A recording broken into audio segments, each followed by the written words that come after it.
নবীজি বলেছেন, যে ব্যক্তি হজ করার ইচ্ছে করে, মান আরাদাল হাজ্জা ফালিয়াতাআজ্জাল, সে যেন খুব দ্রুত হজের কাজটা শেষ করে। তার কারণ ফাইন্নাহু ক্বাদ ইয়ামরাদুল মারিদ, যে কোনো মুহূর্তে সে অসুস্থ হয়ে যেতে পারে। ঠিক কিনা? আজকে সুস্থ আছেন, আবার আগামীকাল যে আপনি সুস্থ থাকবেন তার কোনো নিশ্চয়তা নাই, আছে কিনা?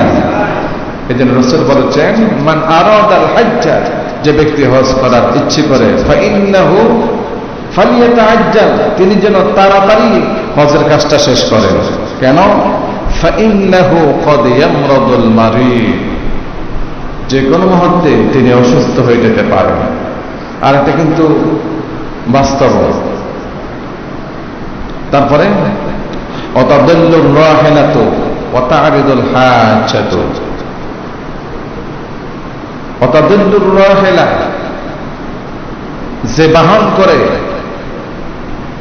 বাহন করে তিনি হজ করতে যাবেন, তার হজের সেই বাহনটি, হজের সেই সরঞ্জামাদি হারিয়ে যেতে পারে না। ওয়াতা'রিদুল হাজ্জা, তার এমন প্রয়োজন এসে তার সামনে,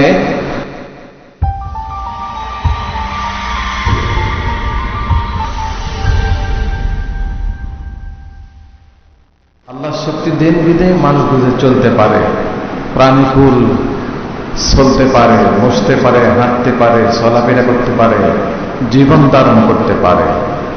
আর আল্লাহ পাক শক্তি যদি না দেন আর কোনো কিছু করা সম্ভব না।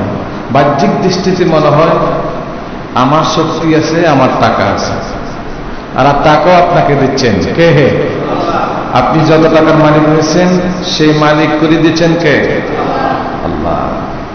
আপনি যত শতক জমি নিয়েছেন, আপনার জমিনের মালিক করে দিয়েছেন কে?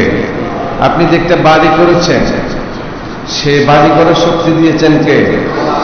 সে অর্থবিত্ত, সে জ্ঞান, সে শক্তি দিয়েছেন কে? আল্লাহ। আর এটি তো আগেই বলেছি, বিভিন্ন সময় বলে থাকি, মানব সৃষ্টি 50,000 বছর আগে, মানুষ সৃষ্টির 50,000 বছর আগে আল্লাহ পাক এইসব নির্ধারণ করেছেন। সে পৃথিবীতে কি করবে, কত টাকার মালিক হবে, কয়টা বাড়ি করবে, কয়টা গাড়ি থাকবে, কয়টা ইন্ডাস্ট্রির মালিক হবে, কে ফকির হবে, কে ধনী হবে, এসব আর সৃষ্টি, মানব সৃষ্টি কহাজার বছর, 50,000 বছর আগে আল্লাহ পাক এসব ব্যবস্থা করেছেন। সুবহানাল্লাহ। মানুষ সীমিত জ্ঞানের অধিকারী হওয়ার কারণে, মানুষের জ্ঞান দুর্বল হওয়ার কারণে, সেজন্য মানুষ হানাহানি, মারামারি, কাটাকাটি, লুটতরাজ, লুণ্ঠন, বিভিন্ন রকমের যে সমস্ত অপরাধগুলি করে থাকে, মানুষ ভুলে যাওয়ার কারণে এই সমস্ত অপরাধগুলি মানুষ করে থাকে।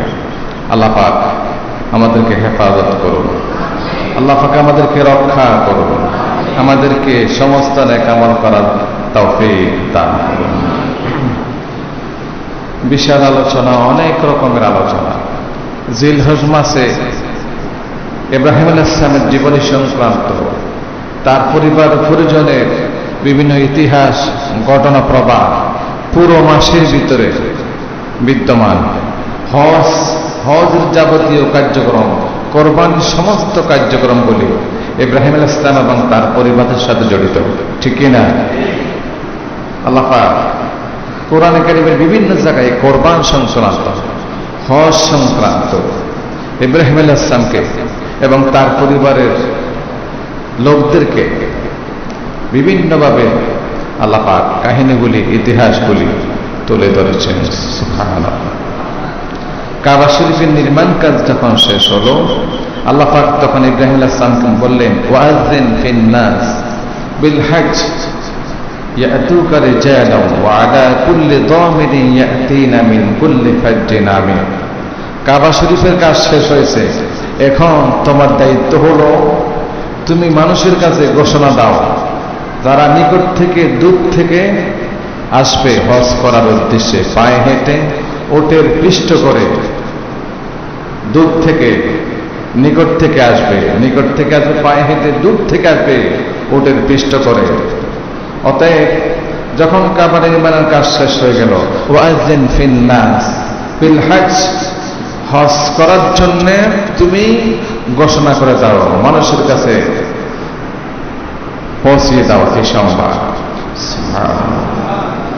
আল্লাহ পাকের ঘোষণা ইব্রাহিম আলাইহিস সালাম পৌঁছে দিয়েছিলেন, আর সেটা দেশে বিদেশে সারা পৃথিবীতে আল্লাহ পাক তার ফেরেশতার মাধ্যমে ছড়িয়ে দিয়েছেন, ঠিক কিনা? কোথায় কত শত বছর পূর্বে, হাজার বছর পূর্বে, হাজার হাজার বছর পূর্বে ইব্রাহিম আলাইহিস সালাম ঘোষণা দিয়েছিলেন, আজও সেই ঘোষণা মানুষের কর্ণকুহরে, মানুষের কানের ভিতরে পৌঁছে যাচ্ছে, ঠিক কিনা? আগত এবং অনাগত যারা আসবে ভবিষ্যতে, তারাও ইব্রাহিম আলাইহিস সালামের হাজার হাজার বছর পূর্বে সেই ঘোষণাটি তাদের কানে পৌঁছে যাবে ইনশাআল্লাহ, ঠিক কিনা? এই জন্যে কোরবান এবং হজ সামর্থ্যবান যারা, তারা বিলম্ব না করে, যাদের সামর্থ্য থাকে এগুলি করে ফেলা। কারণ যে কোনো মুহূর্তে আপনার দুর্ঘটনা, বিভিন্ন রকমের বিপদ মুসিবত এসে এই সমস্ত কাজগুলি আবার বন্ধ হয়ে যেতে পারে। যেমন উদাহরণস্বরূপ আজকে এই করোনা মহামারী, এর কারণে মানুষের পৃথিবীর সব জায়গায় মানুষের হজ এবং ওমরার ভিসা চালু আছে নাকি বন্ধ আছে? বন্ধ আছে। আজকে প্রায় 2 বছর পর্যন্ত হজ করা এবং ওমরা করা দূর দূরান্তের ভিন্ন দেশের লোকদের পক্ষে সম্ভব হচ্ছে না, ঠিক না? এই জন্য নবী করিম সাল্লাল্লাহু আলাইহি ওয়াসাল্লাম বলেছেন, মান আরাদাল হজ্জ ফালিয়াতাআজ্জাল ফাইন্নাহু ক্বাদ ইয়ামরাদুল মারিদ ওয়া তাদুল্লুর রাহিলাতু ওয়া তা'রিদুল হাজ্জাতু। নবীজি বলেছেন, যে ব্যক্তি হজ করার ইচ্ছে করে, মান আরাদাল হজ্জ ফালিয়াতাআজ্জাল, সে যেন খুব দ্রুত হজের কাজটা শেষ করে। তার কারণ ফাইন্নাহু ক্বাদ ইয়ামরাদুল মারিদ, যে কোনো মুহূর্তে সে অসুস্থ হয়ে যেতে পারে, ঠিক কিনা? আজকে সুস্থ আছেন, আবার আগামীকাল যে আপনি সুস্থ থাকবেন তার কোনো নিশ্চয়তা নাই, আছে কিনা? এই জন্য রাসূল বলেছেন, মান আরাদাল হজ্জ, যে ব্যক্তি হজ করার ইচ্ছে করে, ফাইন্নাহু ফালিয়াতাআজ্জাল, তিনি যেন তাড়াতাড়ি হজের কাজটা শেষ করেন। কেন? ফাইন্নাহু ক্বাদ ইয়ামরাদুল মারিদ, যে কোনো মুহূর্তে তিনি অসুস্থ হয়ে যেতে পারেন। আর এটা কিন্তু বাস্তব। তারপরে ওয়া তাদুল্লুর রাহিলাতু ওয়া তা'রিদুল হাজ্জাতু, ওয়া তাদুল্লুর রাহিলা, যে বাহন করে তিনি হজ করতে যাবেন, তার হজের সেই বাহনটি, হজের সেই সরঞ্জামাদি হারিয়ে যেতে পারে না? অতারিদুল হাজা, তার এমন প্রয়োজন এসে তার সামনে উপস্থিত হবে যে প্রয়োজনের কারণে তার হজ করা আর সম্ভব হবে না। যেমন গত 2 বছর আগে অনেকে হজ ওমরা নিয়ত করেছিলেন। এমনও অনেক লোক আছে যাদের কাছে টাকা পয়সা আছে, এই যাবো আর কি, যাচ্ছি আর কি, 1 বছর পরে, 2 বছর পরে, 30 সালে যাব, 35 সালে যাব, 25 সালে যাব, এই জাতীয় মানে অলসতা করছেন। কিন্তু কারণে এটা এখন হজ এবং ওমরা দুটা বন্ধ হয়ে গেছে। এবং এই মহামারী যদি অব্যাহত থাকে তাহলে কয় বছর লাগবে না লাগবে সেটা আল্লাহ ভালো জানে। অর্থাৎ আল্লাহ চাহিত যে কোনো মতে এটা চলে যেতে পারে, ঠিক কিনা? আর আল্লাহ যদি চান আরো কয়েক বছরও যদি থাকতে পারে। হাদিসের ভাষা অনুপাতে কিয়ামতের পূর্ব মুহূর্তে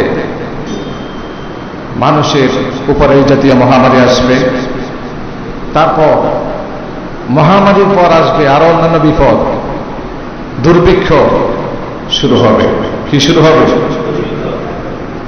এই মহামারীতে এখন মানুষের ব্যবসা বাণিজ্য খুব ভালো চলতেছে নাকি? ব্যবসা বাণিজ্যের অবস্থা খারাপ না? ব্যবসা বাণিজ্য, চাকরি, লেনদেন, লেখাপড়ার অবস্থা খুব খারাপ, ঠিক কিনা? তাহলে হাদিসের ভাষ্য অনুসারে কিয়ামতের পূর্ববর্তী মুহূর্তে মহামারী সৃষ্টি হবে পৃথিবীতে।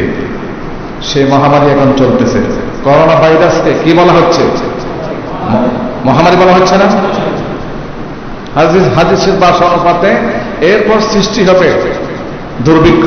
কারণ মানুষের লেনদেন করা মানুষের কষ্ট হয়ে গেছে, ব্যবসা বাণিজ্য প্রায় বন্ধ হয়ে যাচ্ছে, মানুষের শিক্ষা ব্যবস্থা আপনার বন্ধ হয়ে গেছে, এটা অটোমেটিক বন্ধ হয়ে গেছে, ঠিক কিনা?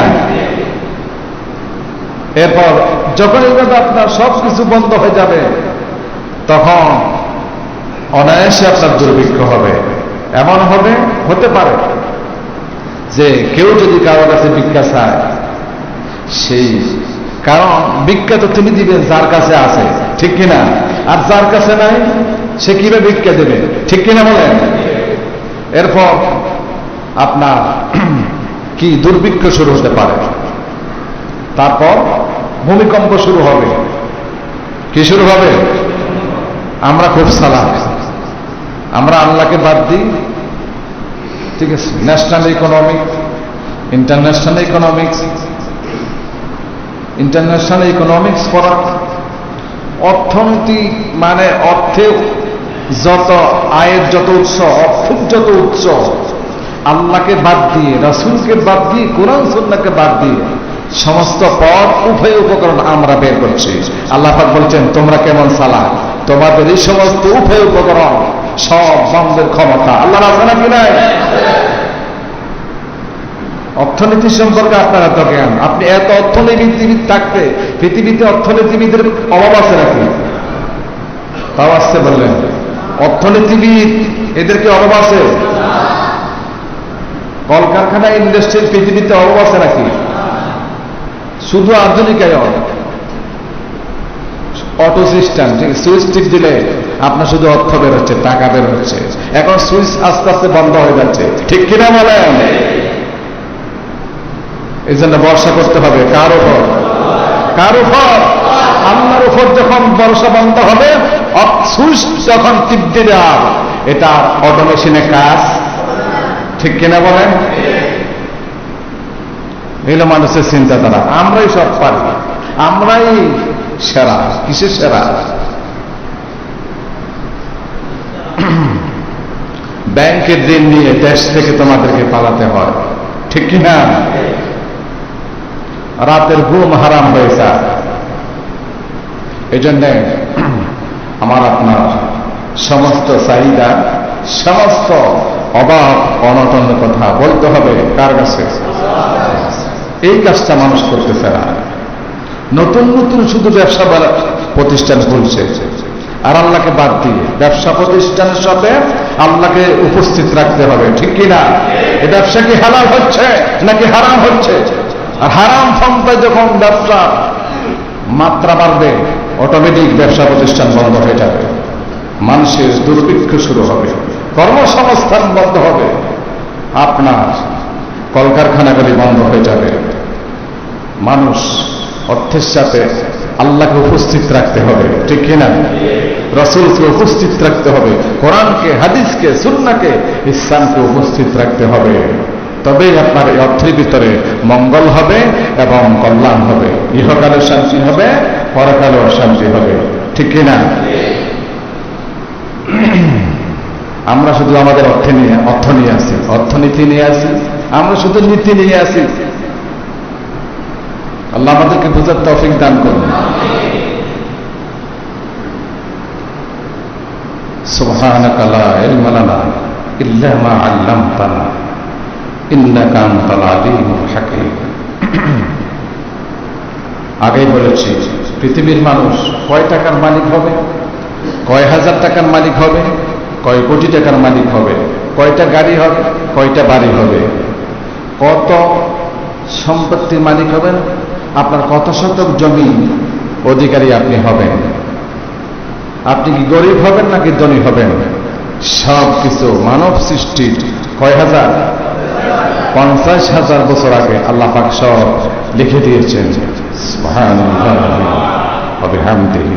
এই এলেমটা, এই জ্ঞানটা যদি মানুষের থাকতো, এত মারামারি, এত হানাহানি, কাটাকাটির প্রয়োজন হতো না, ঠিক কিনা? আমাদের সেই জ্ঞান নাই বিধায় আমরা শুধু ঠেলাঠেলি আর মারামারি, গোতাগুতি, কানাকানি, পিছাপিছি, এগুলিতেই সময় কাটাচ্ছি। নাউযুবিল্লাহ। আল্লাহ আমাদেরকে রক্ষা করুন।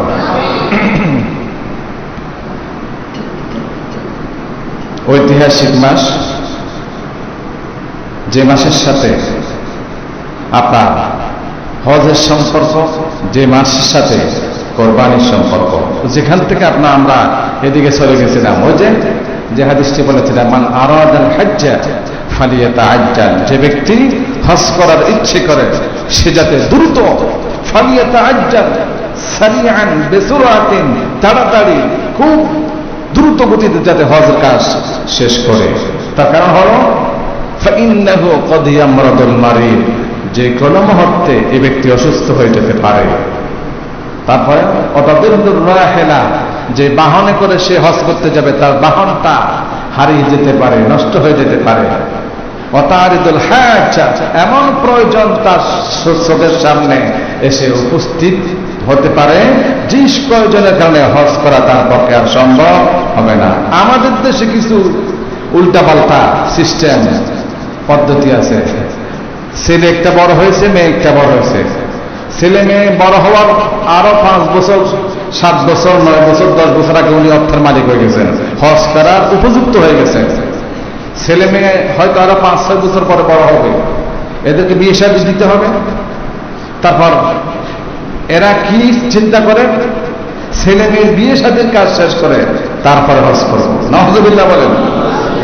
এটা রাসূলের হাদিসের সাথে সাংঘর্ষিক। রাসূল বলছেন ফালিয়াতাআজ্জাল, খুব দ্রুত হজের কাজ করো, হজ সম্পাদন করো, শেষ করো। আর আমাদের দেশে 20 লাখ টাকা, 10 লাখ টাকা, 15 লাখ টাকা ব্যাংকে আছে, ছেলে মেয়ের বিয়ে শাদী দেওয়ার পর তারপরে নতুন করে আপনার 3 তলা 5 তলা ফাউন্ডেশন দিয়ে ঘর একটা তোলার পরে তারপর যদি টাকা পয়সা থাকে, তারপরে যদি আল্লাহর ইচ্ছা হয়, দেখছেন আল্লাহর ইচ্ছা, তোমাদের 20 লাখ টাকা আছে, আল্লাহর ইচ্ছা হয় না এখানে, কথা বলেন হয় নাই? আর কয় লাখ টাকা দিলে ইচ্ছা হবে? 20 লাখ টাকা, 50 লাখ, 1 কোটি টাকার মালিক হয়েও ছেলে মেয়ের বিয়ে সাথে যদি শেষ হয়, 10 তলা ফাউন্ডেশন দিয়ে যদি একটা ঘর তুলি, যদির পর যদি থাকে, যদি আল্লাহর ইচ্ছা হয়, আল্লাহর রহমত হয়, তারপরে আল্লাহ রহমত লাগবে। এই 50 লাখ টাকার মালিক হলে, 1 কোটি টাকার মালিক হলে আল্লাহ রহমত হয় নাই তোমার প্রতি? নাফরমান কে? এরা কারা? ঠিক কিনা? কি করবে এত টাকা? কবরস্থানে কি এত টাকা লাগবে? কাফন দাফনে কি এত টাকা লাগে? ঠিক কিনা বলে? কয় টাকা লাগে দাফন দিতে? দাফনের কাপড় আপনাকে এই লাশের জন্য কয় টাকা লাগে? তার কাপড়ের জন্য, লাশের কাপড় কয় টাকা লাগে?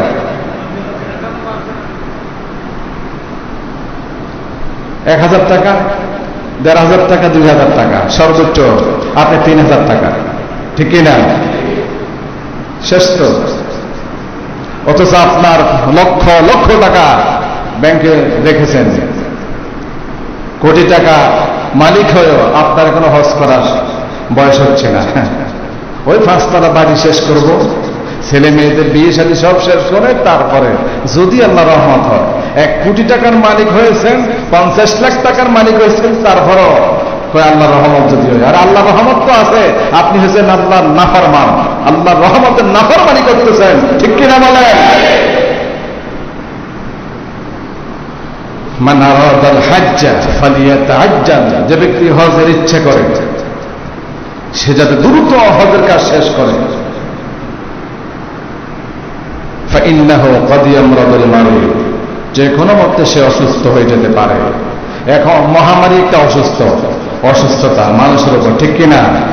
হাদিস বাস্তব আছে না কি নাই? হুবহু হাদিসের সাথে মিল আছে না কি নাই? ফাইন্নাহু ক্বাদ ইয়ামরাদুল মারিদ, যে কোনো মুহূর্তে এ ব্যক্তি অসুস্থ হতে পারে। আজ বিগত 2 বছর আগে যারা হজ করে নাই, এরা হজ কখন করবে না করবে সেটা আল্লাহ ভালো জানে। এরপর যদি আপনার আবার দুর্ভিক্ষ শুরু হয়ে যায়, আবার যদি ভূমিকম্প হয়, হাদিসের ভাষায় এগুলি হবে, তোমার শুধু টুইন টাওয়ার, শুধু ট্রেড সেন্টার বানাও, ওয়ার্ল্ড ট্রেড সেন্টার, ঠিক আছে, কত অর্থনীতির কত সংস্থা, কত সেন্টার, IMF, তারপর কি world bank, world trade centre, ADB, IDB, JICA, এগুলি হচ্ছে আপনার অর্থনীতির একটা সেন্টার, এক একটা প্রতিষ্ঠানের নাম আন্তর্জাতিক পর্যায়ে। কথা বুঝতেছেন? তো অর্থের কোনো শেষ নাই মানুষের, কিন্তু অর্থগুলি মানুষের সঠিক রাস্তায় ব্যয় হচ্ছে না। আল্লাহর পথে, ইসলামের পথে, কোরআনের পথে ব্যয় হচ্ছে না। আল্লাহকে অর্থনীতির জায়গায় আল্লাহকে অনুপস্থিত রাখা হয়েছে। এর জন্য আল্লাহকে যখন অনুপস্থিত রাখা হলো, আল্লাহ পাক দেখছেন তোমাদের কর্মকাণ্ড। আল্লাহ পাক সিদ্ধান্ত নেন, আমাকে যেমন করে তোমার অর্থের ভিতরে উপস্থিত রেখেছ, আমিও তোমার অর্থকে অনুপস্থিত করে দেব, তোমার অর্থকে উদাও করে দেব। হচ্ছে কিনা? অর্থ চলে যাচ্ছে কিনা? আল্লাহকে স্মরণ করতে হবে দিনে রাত্রে, ঠিক কিনা? ইসলামী অর্থনীতির ভাষায় অর্থের মূল মালিক হলেন, আমরা আগেও বলেছি, অর্থের আসল মালিক, মূল মালিক হলেন কে? আল্লাহ পাক ইচ্ছে করলে অর্থের বিশাল ভান্ডার তোমাদেরকে দান করতে পারে। আর যখন আল্লাহকে বাদ দিয়ে শুধু অর্থ নিয়ে থাকো, তখন তোমাদের অর্থ নিয়ে, তোমাদের অর্থগুলিকে আল্লাহ পাক নিয়ে নেবেন। আল্লাহ পাক কোরআনে কারিমে সংক্রান্ত একটি কথা বললেন এভাবে, সূরা বনী ইসরাঈলে কথাটি এসেছে, লাউ আনতুম তামলিকুনা খাযাইনা রাহমাতি রাব্বি ইযা লামসাকতুম খাশিয়াতাল ইনফাক ওয়া কানা আল ইনসানু ফাতুরা। বলে দেন মুহাম্মদ সাল্লাল্লাহু আলাইহি ওয়াসাল্লাম, লাউ আনতুম তামলিকুনা খাযাইনা রাহমাতি রাব্বি, তারা যদি রহমতের বিশাল ভান্ডারের মালিক হয়, আমি যদি মানুষগুলিকে আমার রহমতের বিশাল ভান্ডারের মালিক করে দেই। কথা বলে শুনতেছেন? বলে দেন মুহাম্মদ সাল্লাল্লাহু আলাইহি ওয়াসাল্লাম, লাউ আনতুম তামলিকুনা খাযাইনা রাহমাতি রাব্বি, তারা যদি আমার প্রভু রহমতের বিশাল ভান্ডারের মালিক হয়, ইযা লামসাকতুম খাশিয়াতাল ইনফাক, তারা সেগুলিকে ধরে রাখবে, সেই ভান্ডারকে, সেই রহমতের ভান্ডারকে তারা ধরে রাখবে। মানুষগুলিকে আল্লাহ পাক যদি রহমতের ভান্ডারের মালিক করে দেন, কোরআন বলতেছে, মানুষগুলিকে যদি আল্লাহ পাক তার রহমতের অর্থ না শুধু রহমতের ভান্ডার দিয়ে ভরপুর করে দেন, তারপর এই মানুষগুলি এগুলি শেষ হয়ে যাবে, এগুলি খরচ করলে শেষ হয়ে যাবে, এই ভয়ে তারা মুষ্টিবদ্ধভাবে ধরে রাখবে। নাউযুবিল্লাহ বলেন না? কারণ ওয়া কানা ইনসানু ফাতুরা, কৃপণতা, বখিলতা, নিচুতা, ইতরতা, ছোট মনা, এগুলি মানুষের যে সমস্ত স্বভাব আছে তার মধ্যে এগুলিও মানুষের স্বভাব। মানুষ কি কোন মাখলুকই আল্লাহর সমপর্যায় হতে পারে না। মানুষ মনে করবে যদি আল্লাহর এই ভান্ডার যদি মানুষকে দেওয়া শুরু করি, তাহলে তো যে কোনো মুহূর্তে শেষ হয়ে যেতে পারে। এই ভয়ে আল্লাহ পাক বলছেন, এই ভয়ে খাশিয়াতাল ইনফাক, এগুলি শেষ হয়ে যাবে, এই ভয়টা মানুষের অন্তর ভিতরে কাজ করবে। নাউযুবিল্লাহ। দেখেন না, হাজার হাজার কোটি টাকার মালিক, কত হাজার, কত মিলিয়ন, বিলিয়ন, এক একটা মিলিয়নের অর্থ করতে গেলে এগুলো আমার সময় দরকার আছে। বিলিয়ন তো অনেক ব্যাপার স্যাপার, ঠিক কিনা? অর্থনীতির উপর যারা লেখাপড়া করেন তারা বুঝবেন বিলিয়ন কতটুকু। আমরা এমনি মুখে বলি বিলিয়ন, মিলিয়ন, মিলিয়ন ছোট, বিলিয়ন অনেক বড়, ঠিক কিনা? তারপরে কি? মিলিয়ন, বিলিয়ন, তারপরে ফিলিয়ন, তারপরে মিলিয়ন, বিলিয়ন, ফিলিয়ন, সিলিয়ন, সেক্টেলিয়ন, অক্টেলিয়ন। এগুলি যে অর্থনীতির আপনার হায়ার মানের সাংকেতিক শব্দ। এই সেক্টেলিয়ন এবং অক্টেলিয়ন সম্পত্তির অধিকারী যদি এই লোকগুলি হয়, তারপরেও তাদের মনের ভিতরে কি খাশিয়াতুল ইনফাক, যদি মানুষকে দান করা হয়, যদি আল্লাহর রাস্তায় দান করা হয়, যদি মানবতার কল্যাণে খরচ করা হয়, শেষ হয়ে যাবে। কি হয়ে যাবে? কি হয়ে যাবে? এই ভয় মানুষের ভিতরে কাজ করবে। আপনারা প্রায় শোনেন বিল গেটস নাম শুনেছেন না? পৃথিবীর সেরা ধনী, অনেকগুলো আছে, তো তার নাম প্রায় শোনা যায়। আমি যতটুকু জেনেছি, উনি আপনার 1000 টাকার ডলারের একটা ডলার যদি নিচের দিকে পড়ে যায়, মানে 1000 টাকার একটা মার্কিন ডলার যদি নিচের দিকে পড়ে যায়, এটা উপুট হয়ে নিতে তার যে সময় ব্যয় হবে, এর আগে তার আরো কয়েক হাজার ডলার এসে যাবে। আল্লাহ পাক তাকে এত বেশি সম্পত্তি দান করছে, সুবহানাল্লাহ। কিন্তু তার সেই সম্পত্তি মানবতার কল্যাণে আসতেছে না, ঠিক কিনা? পৃথিবীর ধনী লোকদের অর্থগুলি যদি মানবতার কল্যাণে ব্যয় হতো, পৃথিবীতে দরিদ্র, পৃথিবীতে গরিব বলতে আর কোন মানুষ থাকতো না, ঠিক কিনা বলেন? ওই যে খাশিয়াতুল ইনফাক, যত কোটি টাকার মালিক হয়ে যারা, তাদের মনে ভয় থাকে, যদি গরিব দুঃখীদেরকে দান করে ফেলি তাহলে তো শেষ হয়ে যাবে। এর কারণ হলো, আল্লাহ পাক বলছেন, এর কারণ হলো আমি তাদেরকে যত কোটি টাকার মালিক করি, তারা এগুলি ব্যয় করবে না। তার কারণ হলো তাদের মনের ভিতরে এগুলি শেষ হয়ে যাবে। আর আরো কারণ হলো ও কানাল ইনসানু কতরা, ইতরতা, কৃপণতা, বখিলতা, নিচুতা, ছোট মনা, এগুলি স্বভাবগুলি মানুষের আছে নাকি নাই? 1000 টাকা, 100 টাকা যদি আল্লাহর রাস্তায় দান করে, এখানে মানে কলিজে ব্যথা হয়ে যায়। আর তোমার এই টাকার মালিক করছে কে? 100 টাকা দিতে আল্লাহর রাস্তায়, 500 টাকা দিতে এত ভয়, হ্যাঁ, এত সংখ্যা, শেষ হয়ে যাবে। এইভাবে যে দিতেই থাকি, আর দিতে থাকলে আপনাকে আল্লাহ ঢেলে দিবেন। সুবহানাল্লাহ। বুখারী এবং মুসলিমের হাদিস, আনফিক ইয়া ইবনা আদম উনফিক আলাইক, হে আদম সন্তান, আমার রাস্তায় দান করো, আমি তোমাকে সরাসরি দান শুরু করব। আল্লাহর রাস্তায় 500 টাকা, 200 টাকা, 100 টাকা দিতে আপনার কলিজের ভিতরে ব্যথা শুরু হয়। আপনাকে অর্থের মালিক করেছেন কে? হ্যাঁ, আল্লাহর রাস্তায় দিতে ভয় হয়। এগুলি আপনার জন্য এক সময়, যদি আল্লাহর পথে এই অর্থগুলি ব্যয় না করি আমরা, এগুলি আপনার জন্য একসময় বিষাক্ত সাপ হবে। কি হবে? কি হবে? সাপ চিনেন তো? চিনলে তো পারো, দান করতে কষ্ট হয় আর কি। আল্লাহ দান করারও তৌফিক দান করে। এগুলি বিষাক্ত সাপ হবে, এবং বিষাক্ত সাপ আপনার শরীরের ভিতরে ফেঁসিয়ে দেওয়া হবে। এইভাবে তারপর আপনাকে চোবল পারবে, কামড় দিতে থাকবে। সেই এক সময় নাউজুবিল্লাহ, কিয়ামতে আপনার গায়ের ভিতরে সাপটাকে পেঁচিয়ে দেওয়া হবে, তারপর আপনাকে চোবল মারবে, কামড় দিতে থাকবে। নাউজুবিল্লাহ। ওয়া কানা ইনসানু কতুরা, কৃপণতা, এগুলো হচ্ছে মানুষের স্বভাব। এজন্য সে আপনার কত হাজার কোটি টাকার মালিক এমন আছে সে নিজেও জানে না। দেশীয় ব্যাংকের সাথে তারা লেনদেন করে না, এমনও বিশাল বিশাল অর্থবিত্তের মালিক দেশীয় ব্যাংকের টাকায় তাদেরকে হয় না। তাদের ব্যবসা প্রতিষ্ঠানে দেশীয় ব্যাংক হয় না, বিদেশি ব্যাংক। তার মানে কি?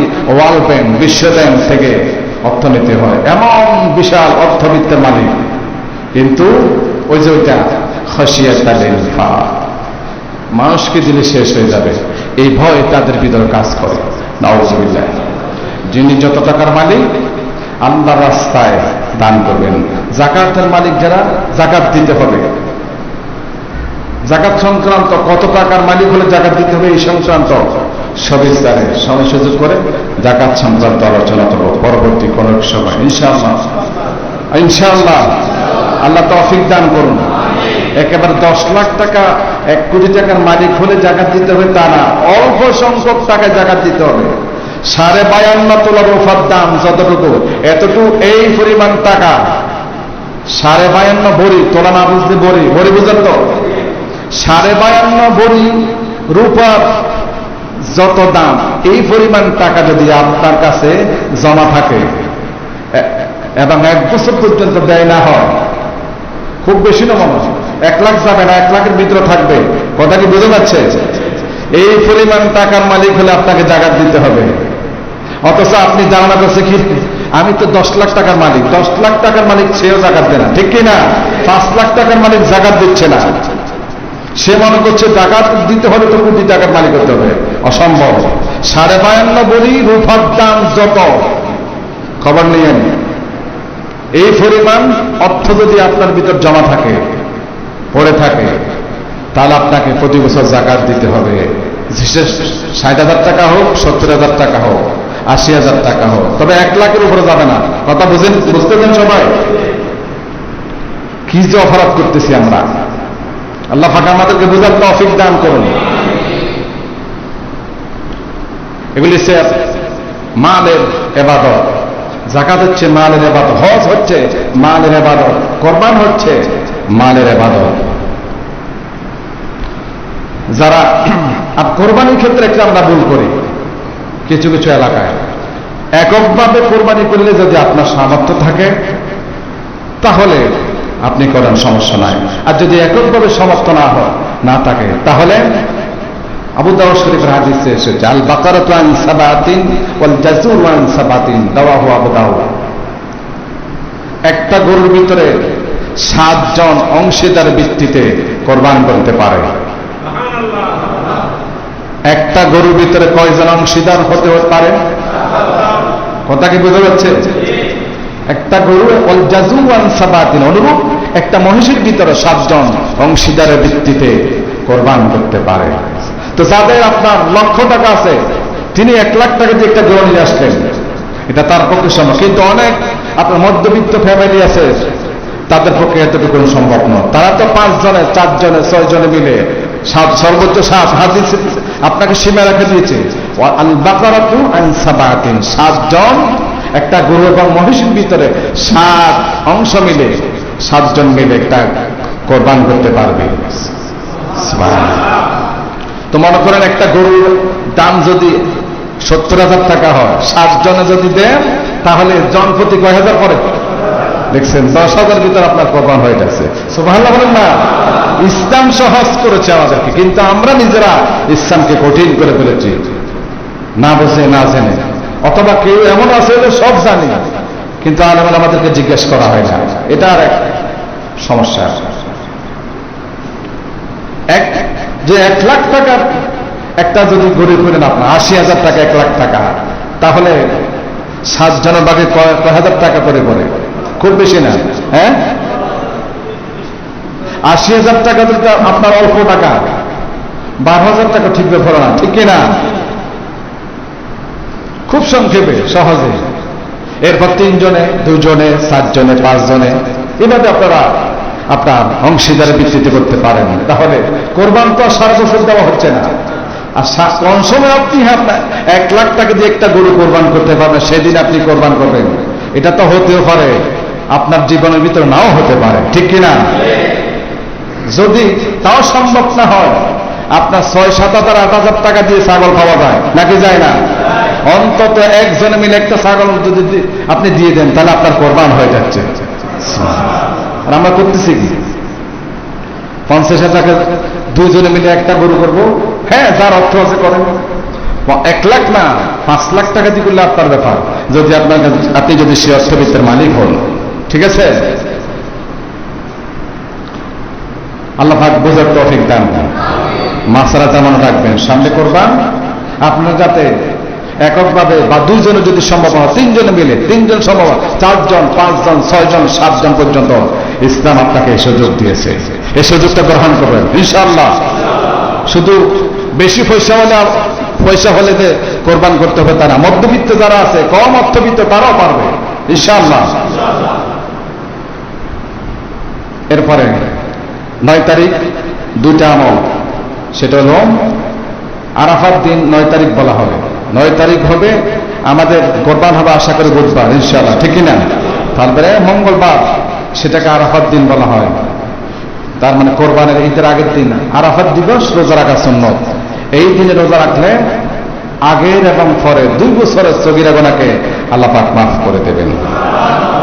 আরেকটা আমল 9 তারিখ ফজর থেকে শুরু করে 13 তারিখ আসর পর্যন্ত, 9 জিলহজ ফজর থেকে শুরু করে 13 জিলহজ আসর পর্যন্ত তাকবীরে তাশরিকগুলি পাঠ করা নারী পুরুষ সব মুসলমানের জন্য ওয়াজিব, ঠিক আছে? সেই তাকবীরটা কি? আল্লাহু আকবার, আল্লাহু আকবার, লা ইলাহা ইল্লাল্লাহু, আল্লাহু আকবার, আল্লাহু আকবার, ওয়া লিল্লাহিল হামদ। সমস্ত পুরুষ নারী সব মুসলমানের জন্য এই তাকবীর আদায় করা ওয়াজিব। যদি আদায় না করেন সবাই গুনাহগার হবে। আল্লাহ পাক আমাদেরকে মনে থাকার এবং আমল করার তৌফিক দান করুন। আসসালামু আলাইকুম ওয়া রাহমাতুল্লাহ।